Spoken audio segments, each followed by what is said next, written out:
Joe Biden launches his first campaign ad, and it's targeting you. You're his opponent. No, actually, you're his enemy. We'll show you the ad and express our outrage. Also, the Democratic Party doesn't like democracy much. We'll show you the latest attempt to keep you from voting who you want to vote for.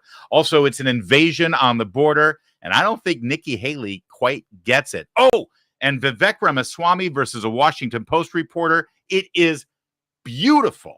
That and a whole lot more coming up right now.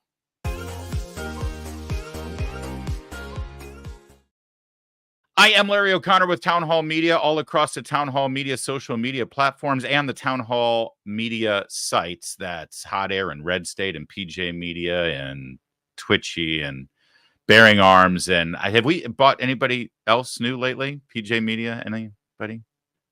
We're coming for you. Good to have you here. I'm Larry O'Connor. Call me Larry. Let's get right to it. Joe Biden launched his campaign ad. And does he ask for 4 more years in the White House so he can continue his great economic policies? Does he ask for 4 more years in the White House so he can continue his great jobs programs? Does he ask for 4 more years so he can continue securing our nation and keeping our city streets clean and free of violent crime? Does he ask for 4 more years in the White House so he can continue his great foreign policy achievements in Afghanistan, the Middle East, and in Eastern Europe? Does he do any of that? Well, of course not, because all that stuff I just listed is a complete disaster thanks to Joe Biden. So what does he do? What does he do? He asked for 4 more years in the White House because you are the enemy of the American Republic and the Constitution. I've made the preservation of American democracy the central issue of my presidency. I believe in free and fair elections and the right to vote fairly and have your vote counted. There's something dangerous happening in America. There's an extremist movement that does not share the basic beliefs in our democracy. All of us are being asked right now, what will we do to maintain our democracy? History's watching. The world is watching. Most important, our children and grandchildren will hold us responsible. The Vice President and I have supported voting rights since day one of this administration, and I ask every American to join me in this cause. America is still a place of possibilities, where the power resides with we, the people. That's our soul. We are the United States of America. There is nothing beyond our capacity when we act together. I'm Joe Biden, and I approve this message. I've made the preservation of American. A couple of things. First of all, anyone else bothered by the fact that he can't get through a minute worth of his political rhetoric without slurring his speech? Like he's got, as my father used to say, when I was at the dinner table and I would, slur my speech, or I mumbled or muttered, or I didn't speak up like a man. You know what my dad used to say? Larry, you sound like a crap salesman with his mouth full of samples. True story. That's what my dad, although he didn't say crap. He used another 4-letter word. That's true. Explains a lot about me. Joe Biden sounds like a crap salesman with his mouth full of samples. He can't even articulate a basic thought without slurring his speech, like he's got some kind of cognitive dissonance there going on in his brain because he's not wired properly, number one. Number two, if you look at the images there, the fear-mongering, the scare tactics, he is showing images from before he became president. He's showing he's running against Charlottesville again, and that lie.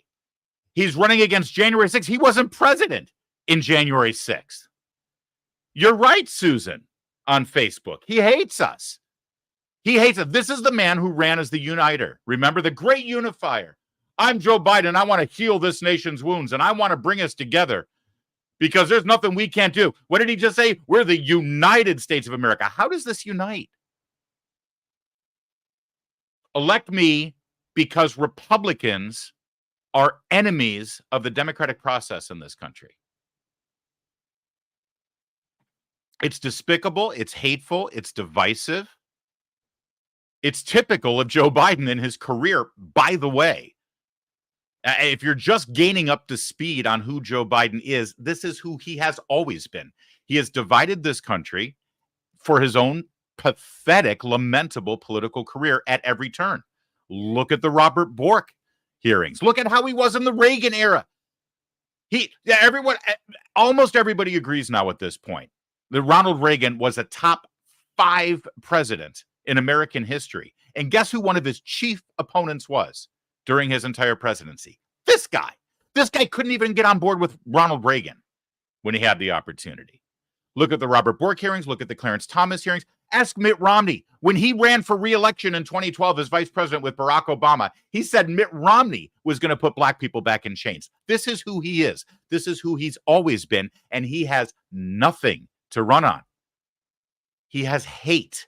He has hate and division and fear. This is a man who was running for 4 more years, and are we getting mourning in America? No, we're getting doom. We're getting terror. And for everybody who says, well, it's Trump. No, it's not. In fact, you know what? Let me just run it because I'm going to keep talking.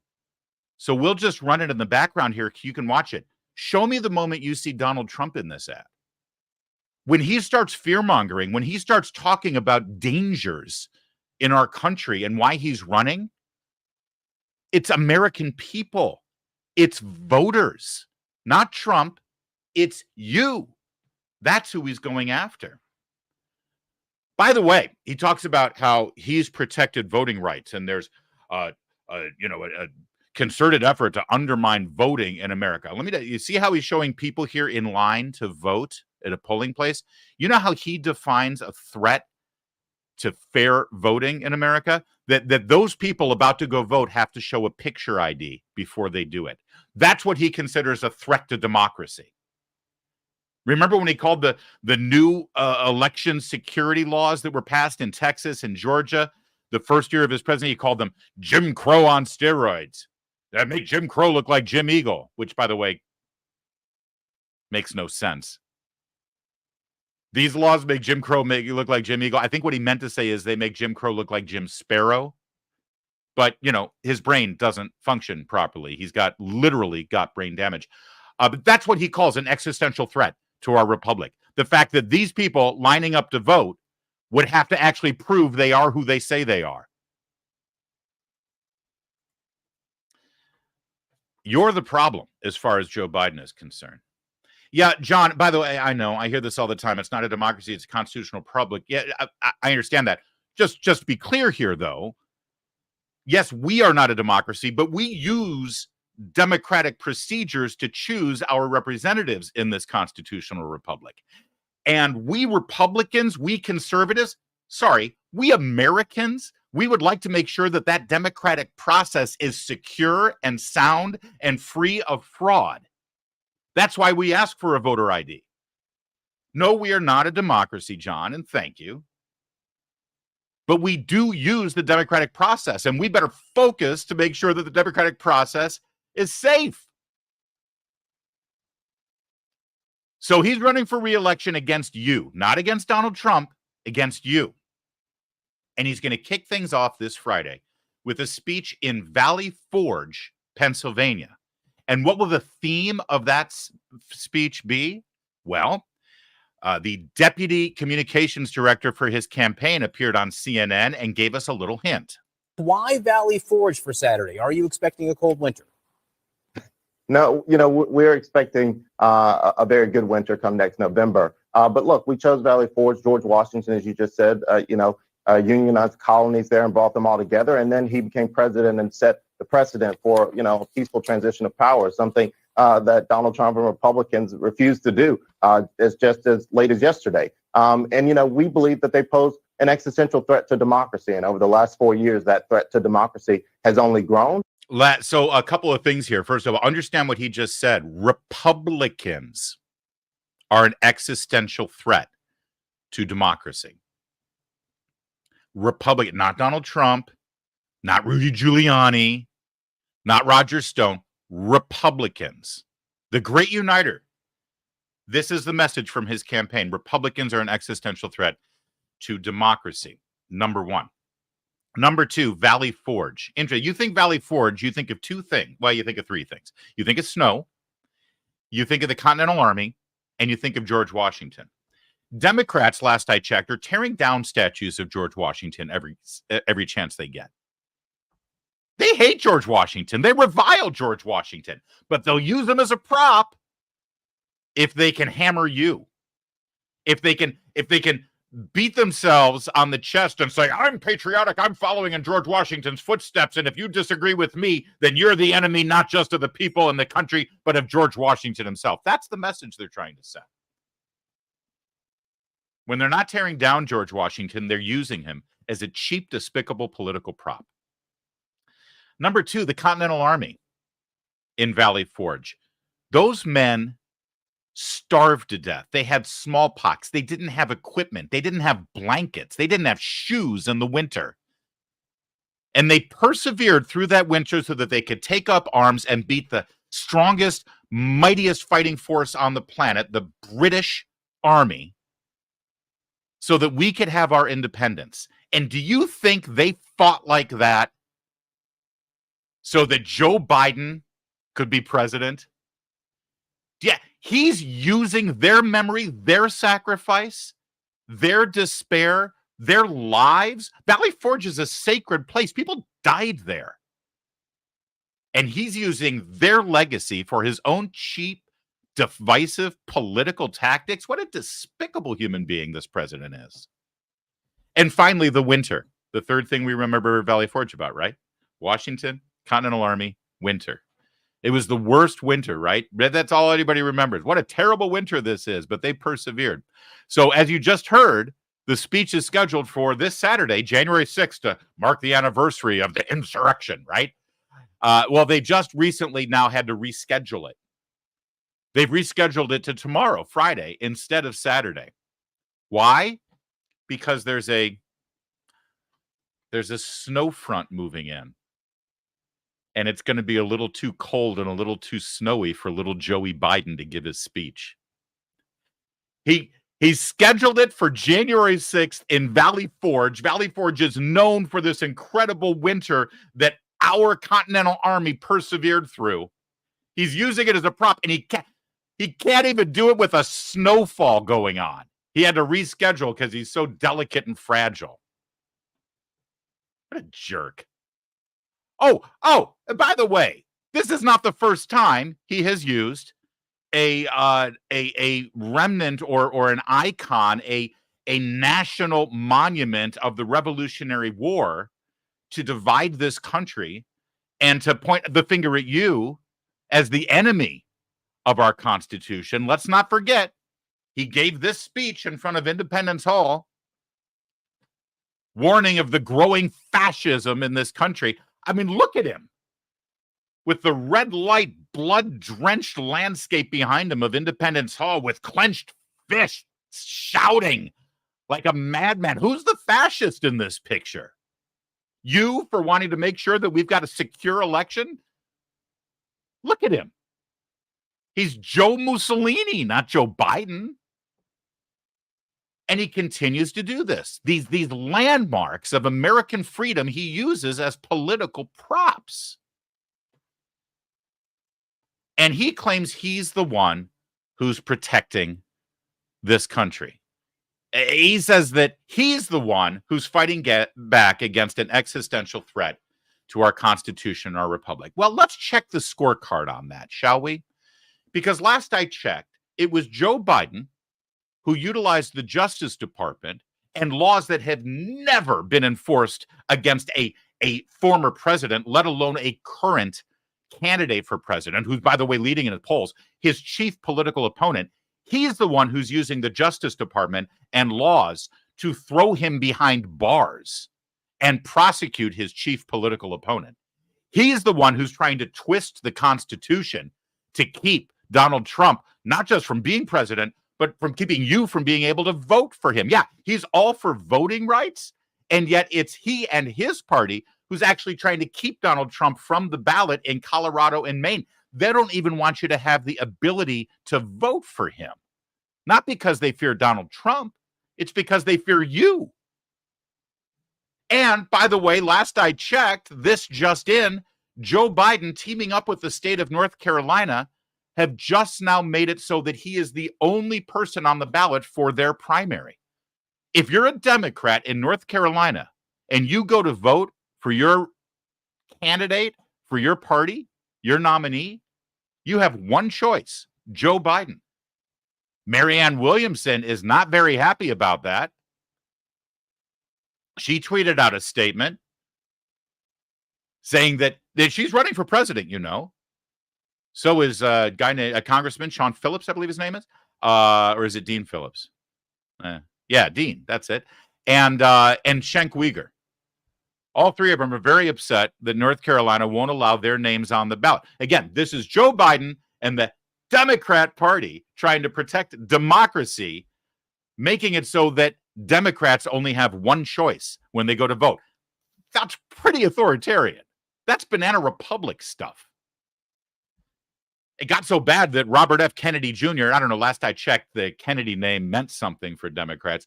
He actually pulled out of the Democrat process and he's running as an independent because he knew he wasn't going to show up on any ballots anywhere while he was polling around 20% against Biden. By the way, on an aside, I do like the fact that Cenk Uyghur was upset that he couldn't appear on the ballot, considering the fact that he wasn't even born in America. He's not a naturally born citizen. He has no business running for president, but that's another story. We're in the middle of it, guys. This is the presidential election year. We are, 11 days away from the Iowa caucus. The New Hampshire primary is 19 days away. And Joe Biden now officially going after you. Going after you. You are not just his political opponent. You are his political enemy. And as far as he's concerned, based on that ad he ran and based on the speech he's going to give tomorrow, you are the enemy of this nation. That's your great unifier. That's your great moderate, good old Uncle Joe. Vote accordingly, please. Speaking of Iowa, Vivek Ramaswamy. Somebody explained to me why I'm not supposed to love this guy. I know that the Republican establishment and conservatives I see in media and a whole lot of other old Republican Party, what's the word I'm looking for? The wise men of the Republican Party from decades gone by. They tell me that Vivek Ramaswamy is a fraud and he's no good and he's just a... But every time I see him engage with a reporter or someone from the media or someone from a town hall who challenges him on an issue, I'm always impressed on how he deals with them.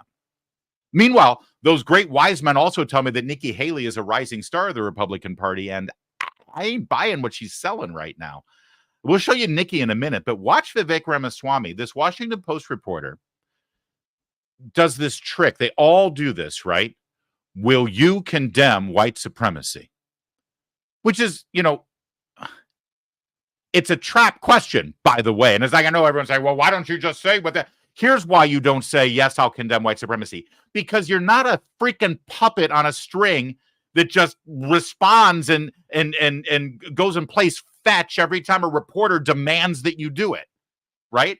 I'm running for president. I'm at an Iowa caucus at a town hall. I'm trying to deal with people who can't put food on the table and are worried that their kids are going to be sent to Europe to fight in a war that they're not in favor of. And suddenly a reporter from DC says, but what about white supremacy? Screw you. People don't care about that. That's not an issue for the Republican caucus in Iowa right now. And Vivek Ramaswamy handled it beautifully. You didn't say that you condemn white supremacy. I'm not going to recite some catechism for you. I'm against vicious racial discrimination in this country. So I'm not pledging allegiance to your new religion of modern wokeism, which actually fits the test. I'm not going to bend the knee to your religion. Okay, and I'm going to let him finish here, but this is critically important, and I'm sorry I didn't set it up a little bit better here, because he says I'm against vicious racism, right? Now, the reporter wants him to specifically say white supremacy. Why? Because she comes from the DEI, CRT, Ibram X. Kendi, anti-racism, woke mentality, where it's not enough to just say, I'm against racism. You see, this is what Ibram X. Kendi has taught us.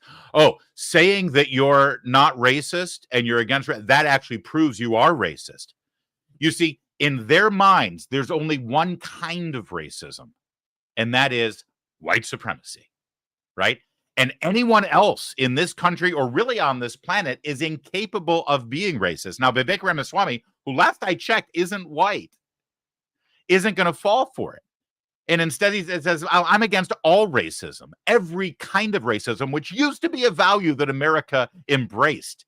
I mean, I grew up in a post-Martin Luther King era, and I was taught that all racism is wrong. Now, if you say that, you're racist. Welcome to Barack Obama's America. So Vivek Ramaswamy says specifically, well, I'm against all kinds of vicious racism, which last I checked should be enough to actually be in a pure and beautiful straight line morally in this country. But no. If you say you're against racism, that's a dog whistle that you're really racist. Cite some catechism for you. I'm against vicious racial discrimination in this country. So I'm not pledging allegiance to your new religion of modern wokeism, which actually fits the test. I'm not going to bend the knee to your religion. I'm sorry. I'm not asking you to bend the knee to mine, and I'm not going to bend the knee to yours. But do I condemn vicious racial discrimination? Yes, I do. Am I going to play your silly game of gotcha? No, I'm not. And frankly, this is why people have lost trust. And I know you're going to go print the headline tomorrow. I already know this. We already know how your game works. Vivek Ramaswamy refuses to condemn white supremacy because you asked a stupid question. The reality is, I condemn vicious racial discrimination in this country, but the kind of vicious and systematic racial discrimination we see today is discrimination on the basis of race in a very different direction. You want to know what the best way is to end discrimination on the basis of race? Stop discriminating on the basis of race. Thank you. Do that, and we're going to move this country forward. And I don't care whether you're black or white or brown or anything in between. That's how we're going to unite this country. You people have been responsible for dividing this country to a breaking point, creating a projection of national division. I meet people from the south side of Chicago to meetings like this one of every shade of melanin, multiple, from man to woman, doesn't make a difference, who are hungry for reviving unity in this country. And you, with your catechism that you try to get to politicians to whatever fake headline you're going to print on the basis of this conversation tomorrow, that's what's dividing this country to a breaking point. Shame on you. Look people in the eye and tell them what you've actually failed to tell them for the last 5 years. Own the accountability for your own failures as the media. That's how we rebuild trust in this country. And until then, I don't have a lot of patience to play the games. What do you expect from? Oh, God, that's beautiful. And listen to the applause. Listen to the applause from the people there. That was just absolutely chef's kiss, beautiful and perfect. I don't think he's using the term catechism quite right, but I'm going to give him a pass on that. Okay. It's great. It's great. It's absolutely great. And he's 100% right.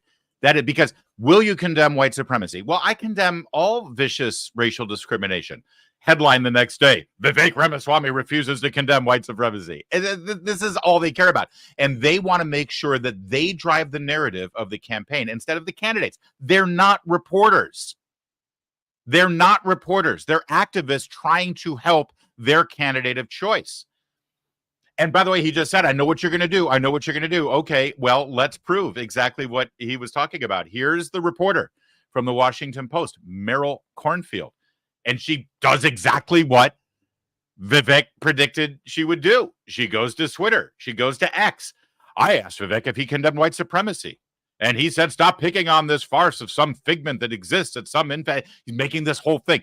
Vivek doesn't think that white supremacy exists. He doesn't believe in white supremacy. But here's the real power of what Vivek did. Yes, she put this on X, this Meryl Cornfield reporter, okay?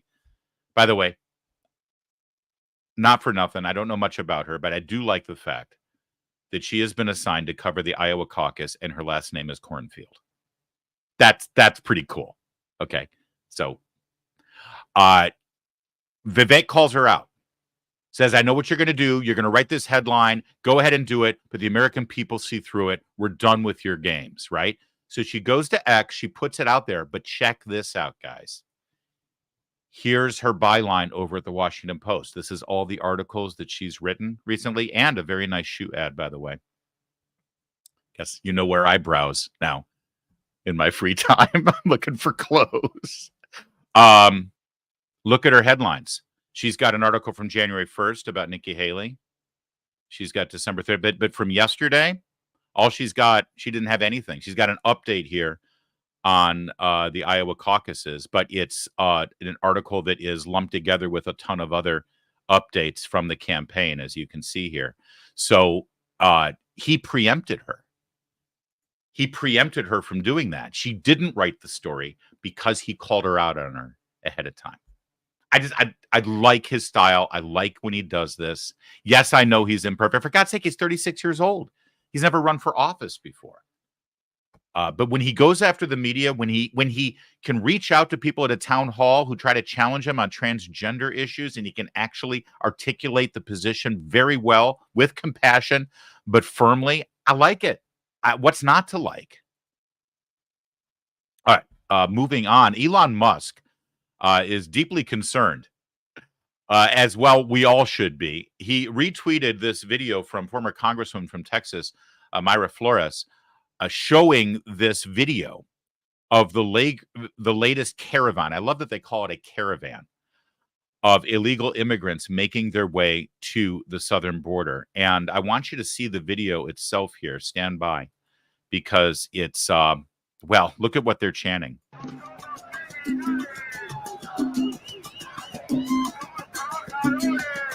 We are not criminals. We are international workers. Look at the stream of people. Look at that. This is like, I saw somebody estimating the numbers here. This is like 4 brigades in the United States Army making their way to our border. By the way, they're chanting, we are not criminals. We are international workers. Can I just say something? Their own words right there implicate them as criminals. Let me explain.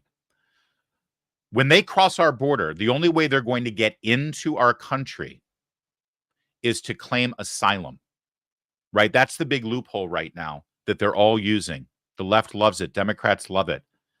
They've all been trained. They know the exact words. They encounter a Border Patrol agent and they say, I claim asylum. And then by law, right now, the way it's being enforced by this administration, they have to be allowed in until they get a hearing for their asylum claim.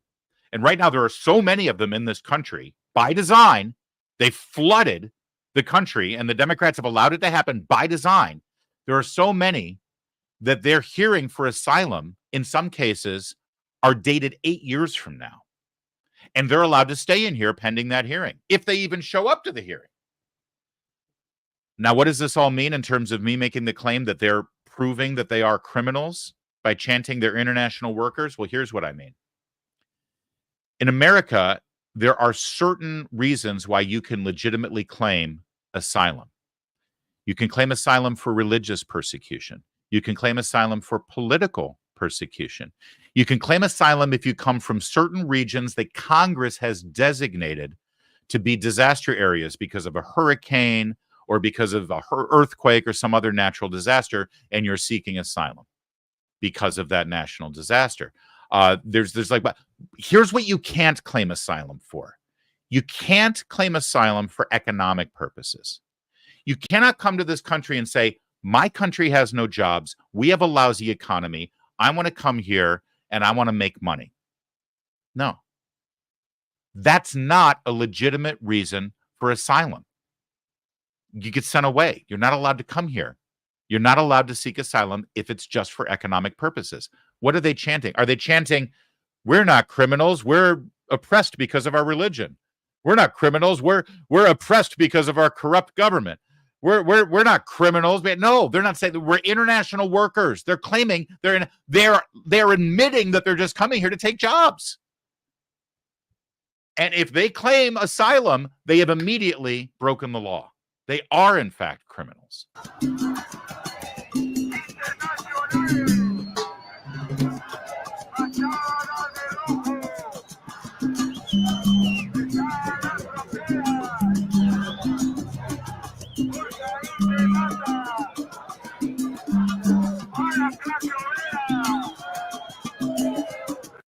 Wow, that's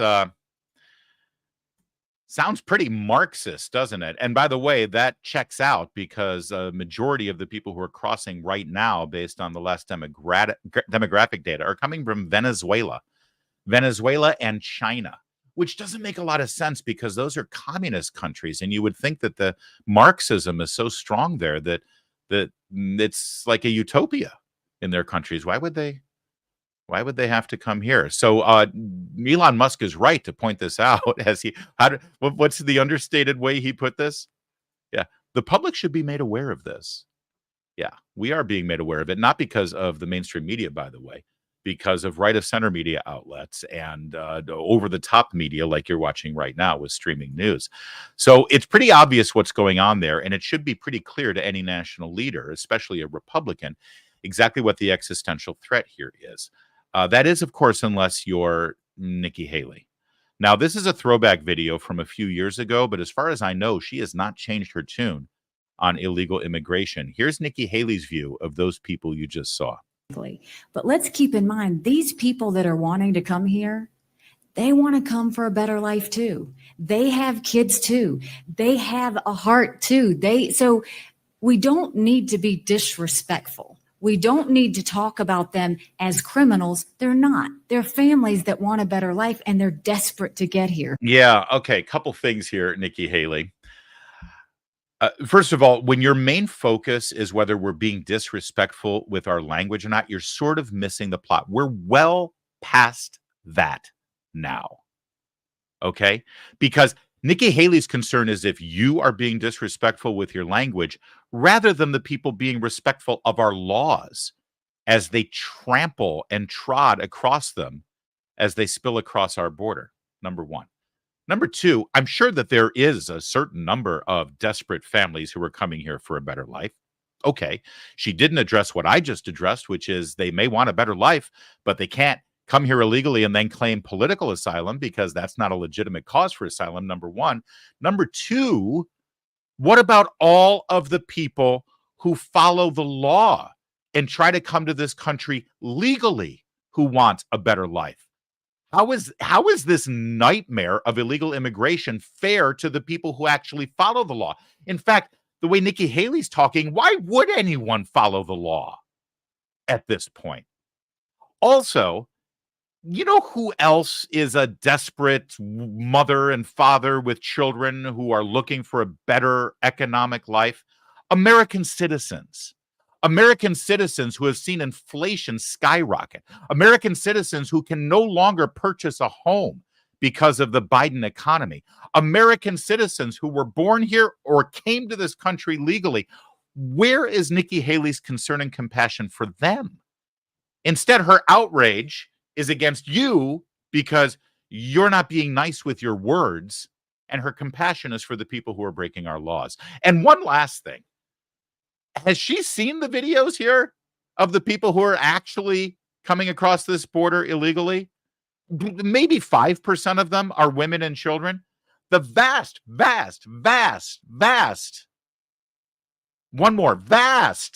majority of the people who are crossing the border illegally come to this country are young men, young single men of fighting age. Now, that doesn't mean they're not coming here for a better life, but they're not desperate women and children and families. And if they are coming here for a better life, I'm sorry, this is just how the economy works. Nikki, you should know this. And I think you do, but you just choose to ignore it. If they come here seeking a better life and they take a job that gives them a better life, that's one less job for an American citizen to have. And, you know, when we've got the heyday of boom time economic glory here in this country, where there's a chicken in every pot and everyone can afford a home and everything is great and we've got 2% unemployment, you know, like it was during Donald Trump, then maybe that's fine. But that ain't where we are right now.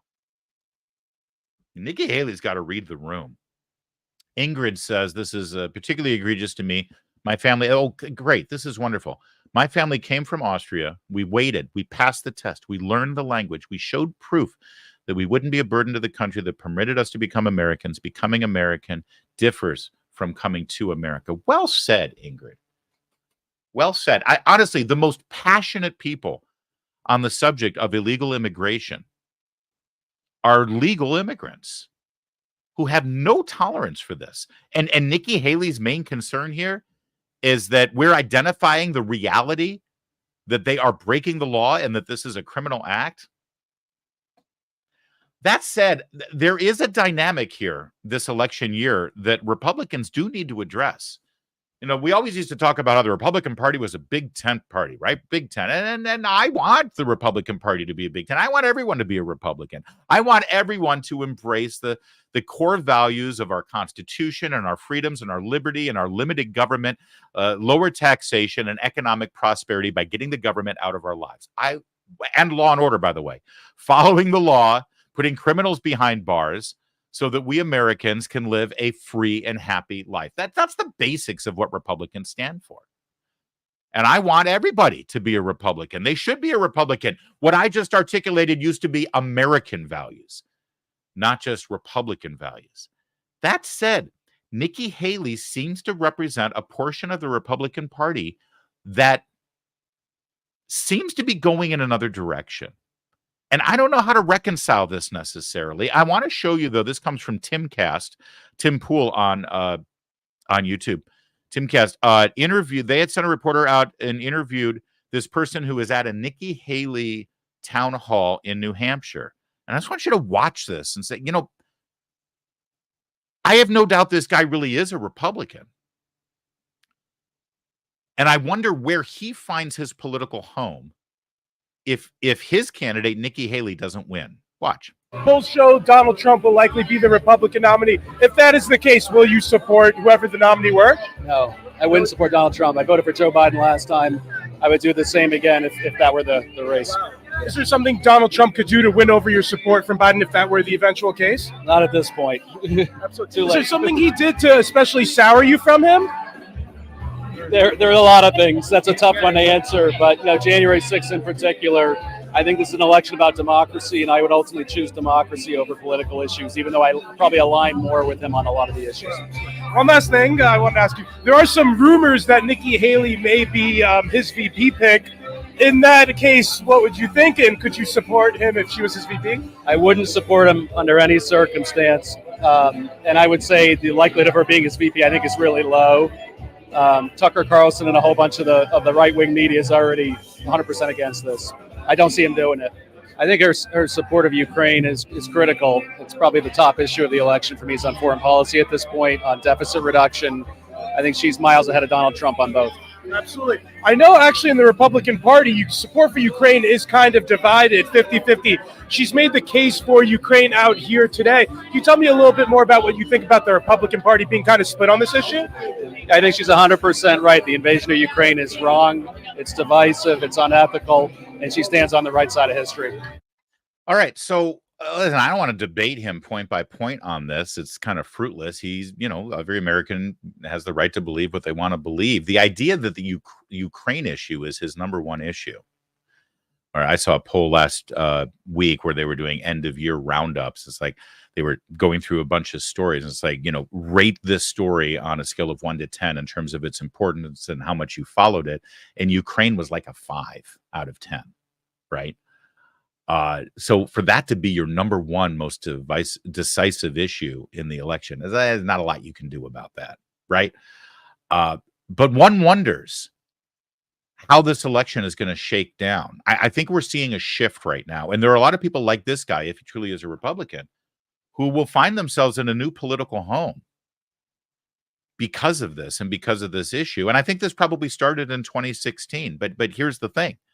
Donald Trump won without that guy in 2016. And I don't want to get into who won 2020 or not, but the Trump coalition held firm and he actually grew his votes and grew his base from 2016 without that guy. And the idea that Donald Trump might bring in Nikki Haley to sort of create this big coalition government from the Republican Party, I think I think what he had to say here is a perfect example as to why that's a horrible idea. Because the fact is, the people who don't want to vote for Trump right now, who are supporting Nikki Haley, they're not going to vote for Trump because Nikki Haley got brought in. And all Trump is doing is setting himself up for failure. He doesn't need a vice president to help him win the election who will then undermine him once he wins. That's the last thing he needs. But it's instructive to see that video, and I'm glad the guys at Timcast were able to get it.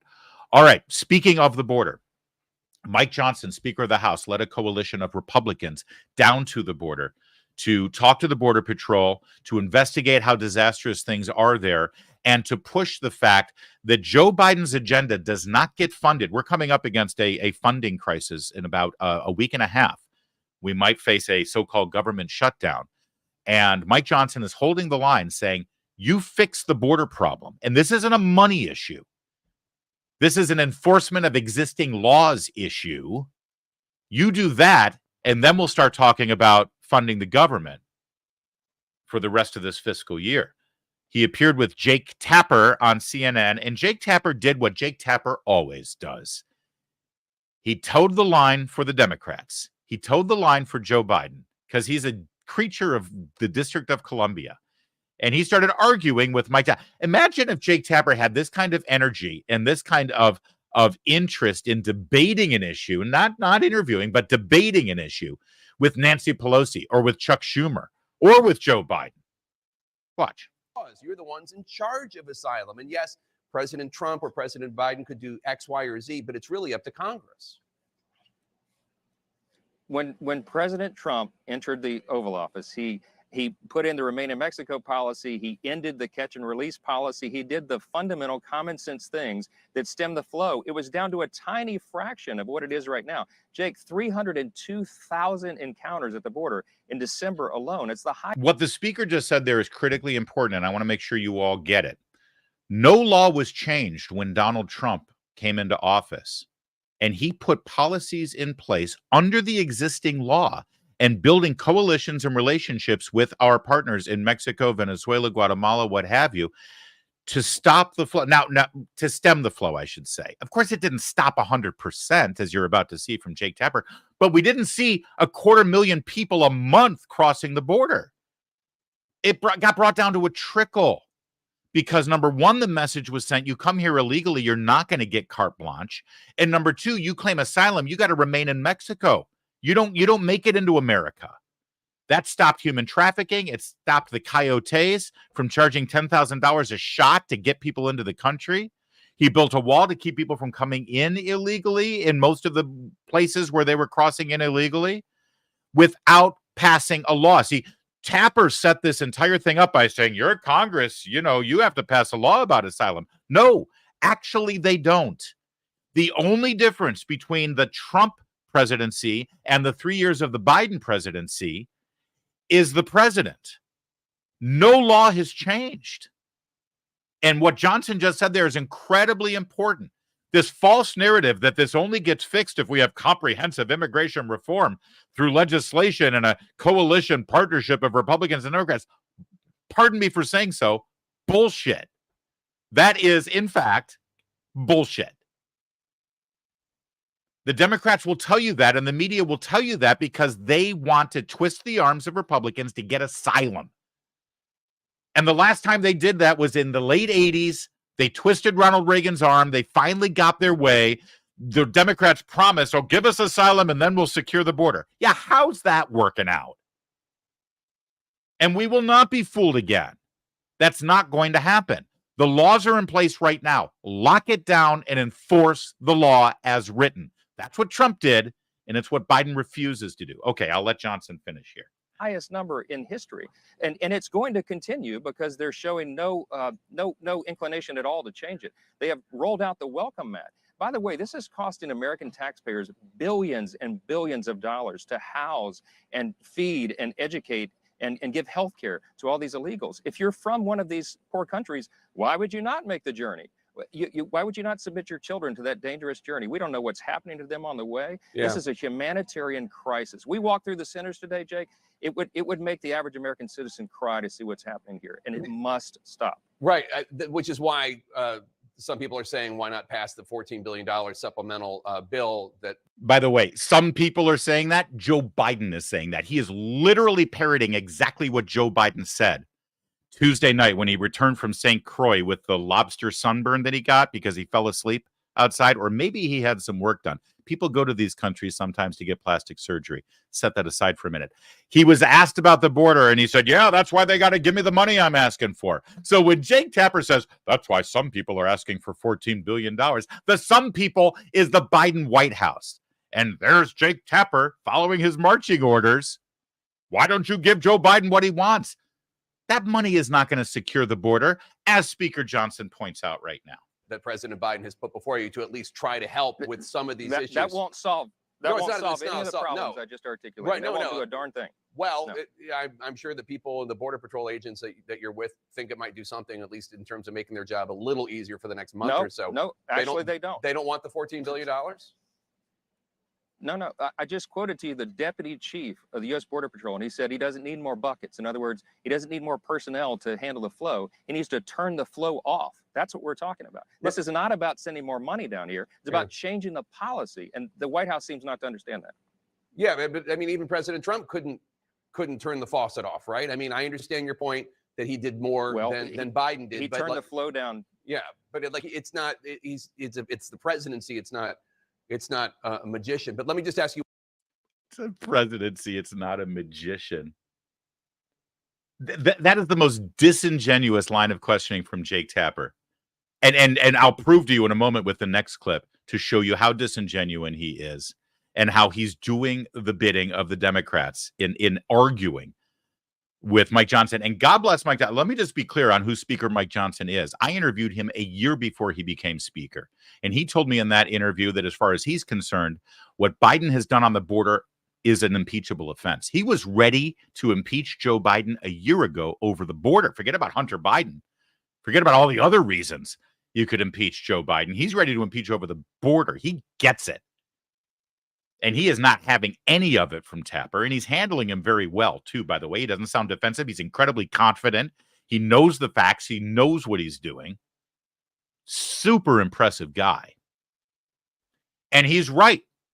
You ask any person and leader, not an elected, not Mayorkas, not some political appointee. You actually ask the people in the Border Patrol, what do you need right now? They don't need more money.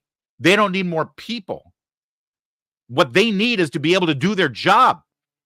They didn't sign up to be a member of the Border Patrol and be a member of federal law enforcement on the border so they could just sit there and change children's diapers and fill out forms letting people stay in the country illegally and come back for an asylum hearing 8 years from now. They joined federal law enforcement to protect the border so they could protect the border. And what they're asking is to actually do their job. So now watch this one, because this is a beautiful thing.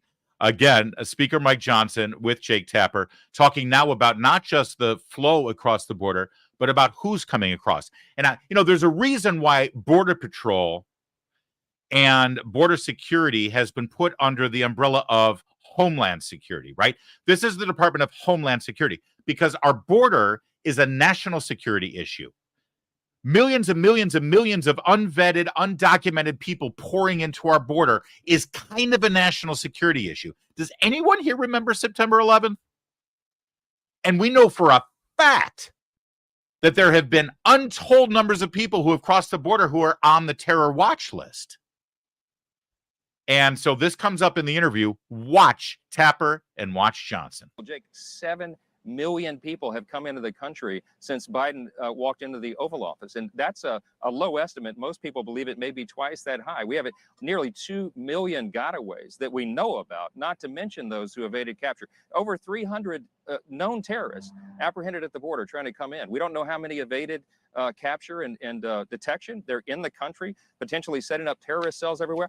Fentanyl is the #1 cause of death for Americans aged 18 to 49, flowing over the border like an open sewer. Human trafficking is the #1 business of the cartels here. Estimated, we were told today, Jake, one of the local sheriffs here said that they believe that the cartels are making $32 million a week on trafficking human beings into the U.S. That's over $1.5 billion a year. Transnational criminal organizations, and the Biden administration seems to care nothing about it. Remember, they could issue executive orders and fix this overnight. You could reinstate the Remain in Mexico policy. You could stop the catch and release policy that the Biden administration insists upon. You could do some very important things, but they refuse to do it. So just one note on the terrorist thing. Wait, well, hold on, because he has no response to that. I just want you to understand what just happened here. Mike Johnson just detailed the problem and then said what could be done right now without one piece of legislation, without $1 spent. They can reinstate the remain in Mexico. They can stop, catch, and release. They can embolden the Border Patrol to actually enforce the border. They could do all of these things. That's what Trump did. They could say that if you claim asylum, you have to claim it in your home country and not come here to America to do so. They could do all of those things. And Tapper just says, well, let me just say this about the terror watch list. So he has no response, which is telling. But now listen to the point he makes about the terror watch list. This is beautiful.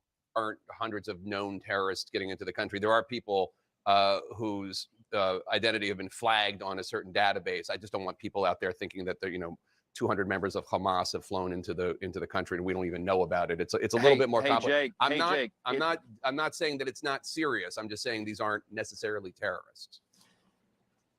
That's the terrorist watch list, Jake. Right. It takes quite a bit to make that list. Okay, these are dangerous people who are coming into the country. And Is that not perfect?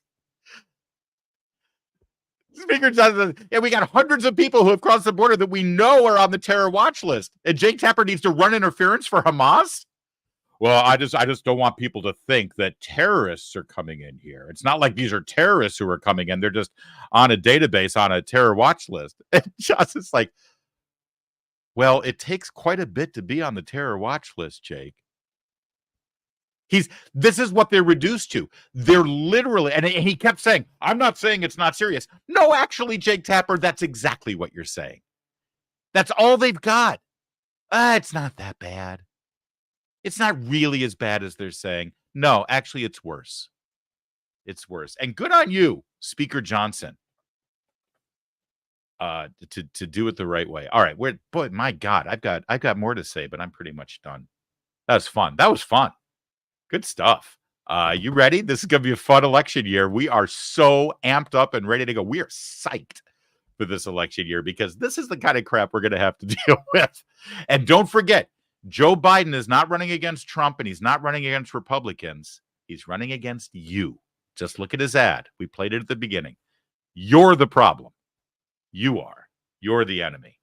That's a winning message. God, I'm so glad that he became president so he could unite us all. That's it for today. Hey, like, share, subscribe, all those things. Check it out again later on social media too. Our brilliant Kevin McMahon, our producer, he puts out various clips. If you like one of the segments that we did today, it'll probably show up on YouTube or Facebook as its own separate video that's not 53 minutes long like the full show. And feel free to share that with your friends and family as well on social media. We'll be back next time. Thanks for watching. I'm Larry O'Connor. And I really would appreciate it if you called me Larry.